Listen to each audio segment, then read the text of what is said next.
अस्सलाम वालेकुम। Welcome to conflict card रात। दोस्तों, अज़रबैजान की विक्ट्री डे परेड इस वक्त ऑनगोइंग है और तारीख में पहली दफ़ा यहाँ GF-17 थंडर्स ने भी अपने डिस्प्ले का मुजाहरा किया है और इस तारीखी फ्लाई पास्ट के बहुत से मतलब निकाले जा रहे हैं। कुछ सोर्सेज की तरफ से क्लेम किया जा रहा है कि ये जो अज़रबैजान के ऊपर उड़ते हुए GF-17 थंडर्स हैं, ये अज़रबैजान एयरफोर्स में न्यूली इंडक्टेड हैं, ना कि पाकिस्तान एयरफोर्स के। और जबकि दूसरे सोर्सेज के मुताबिक ये पाकिस्तान एयरफोर्स के GF-17 थंडर्स हैं और जो अज़रबैजानी एयरफोर्स के GF-17 होंगे उन्हें बहुत जल्द डिलीवर कर दिया जाएगा। लेकिन हम इसको अगर डिटेल से डिस्कस करें तो यहाँ अज़रबैजान की विक्ट्री डे परेड में जो मेन एसेंस था वो पाकिस्तान, तुर्की और अज़रबैजान के दरमियान स्ट्रेटेजिक अलायंस को लेकर था। यहाँ अज़रबैजान ने अपने newly inducted HQ-9B long range air defence system को भी डिस्प्ले किया, दूसरे बहुत से air defence plus missile systems और दूसरा मिलिट्री इक्विपमेंट डिस्प्ले किया गया है। Pakistani prime minister and field marshal यहाँ पर मेहमान खुसूसी थे।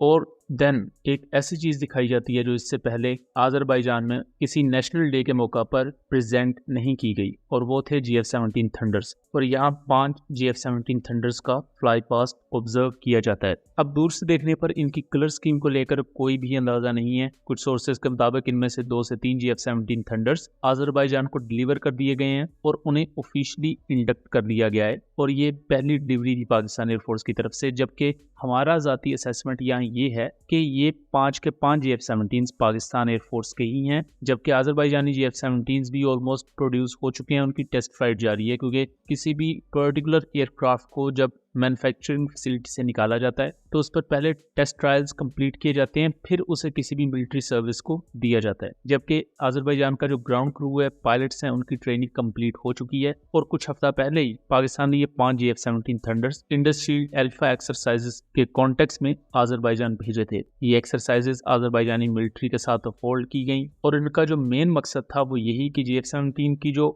न्यू टैक्टिक्स हैं और मार्का हाथ में किस तरह इसे इंडिया के खिलाफ suppression of enemy air defence system जैसे खतरनाक मिशंस में यूज किया गया, वो तमाम चीजों पर ब्रीफिंग दी जा सके अज़रबैजानी एयरफोर्स को। अज़रबैजान 40 से ज्यादा GF-17 ब्लॉक 3 खरीदेगा पाकिस्तान से, और इनकी जो टोटल कीमत होगी वो $4.6 बिलियन के अराउंड है। ये अभी तक का पाकिस्तान का सबसे बड़ा डिफेंस एग्रीमेंट है किसी भी कंट्री के साथ। इसके अलावा दूसरा मिलिट्री इक्विपमेंट भी है जो अज़रबैजान पाकिस्तान से खरीद सकता है। पाकिस्तान ऑफर कर रहा है ये चीज़, लेकिन उसमें सक्सेस कितनी मिलती है ये तमाम चीज़ डिपेंड करेगी पाकिस्तान की PR स्ट्रेटजी पर और पाकिस्तान किस तरह अज़रबैजान को अपनी चीज़ें ऑफर कर रहा है। क्योंकि अज़रबैजान के लिए 3 बड़े सप्लायर्स हैं, वो तुर्की से भी वेपन्स लेते हैं, वो पाकिस्तान से भी लेते हैं, इसके अलावा वो रशिया से भी लेते हैं और लिमिटेड नंबर्स में वो इजराइल से भी वेपन्स लेते हैं। तो पाकिस्तान, रशिया और तुर्की बेसिकली इन 3 कंट्रीज में मुख्तलिफ स्पेक्ट्रम्स के मुख्तलिफ डोमेन्स या मुख्तलिफ मिलिट्री इक्विपमेंट को लेकर एक सॉफ्ट कंपटीशन मौजूद है, और उसमें से उसी मुल्क का इक्विपमेंट ज़्यादा बिकेगा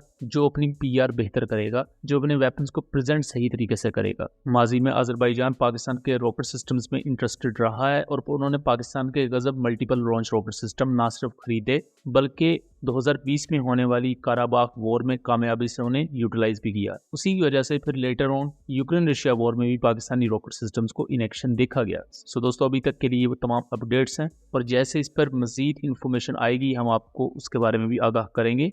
तो दोस्तों, ये था एक एनालिसिस। उम्मीद करता हूँ चीज़ें क्लियर रही होंगी। वीडियो पसंद आई हो तो इसे ज़्यादा से ज़्यादा शेयर कीजिएगा ताकि इस तरह की मजीद इंफॉर्मेटिव वीडियोस हम आपके लिए लेकर आ सकें। मिलेंगे अगली वीडियो में, तब तक के लिए अल्लाह हाफिज़।